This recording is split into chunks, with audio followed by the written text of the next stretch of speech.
तळोदा वृत्तांकनमध्ये आपलं स्वागत आहे। जर आपण नवीन असाल तर कृपया चॅनलला लाईक आणि सबस्क्राइब करा व बेल नोटिफिकेशन ऑल वर सेट करा। नंदुरबार जिल्ह्यातील ऊसतोड कामासाठी गेलेल्या मजुरांची सुटका करा। पोलीस अधीक्षक नंदुरबार यांच्याकडे निवेदनाद्वारे मागणी।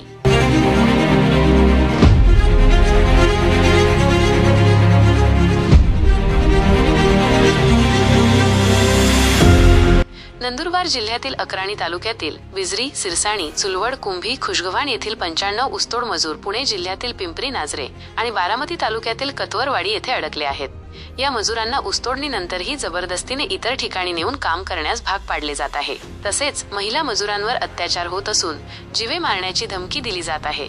या संदर्भात मजुरांनी सुपा पोलीस ठाण्यात तक्रार दाखल केली, मात्र पोलिसांनी कोणतीही दखल घेतली नाही। त्यामुळे हे मजूर अत्यंत दहशतीच्या वातावरणात जगत आहेत। या मजुरांची सुटका करून त्यांना न्याय मिळवून द्यावा अशी मागणी सामसिंग गुलाबसिंग वळवी यांनी नंदुरबार पोलीस अधीक्षकांकडे निवेदनाद्वारे केली आहे।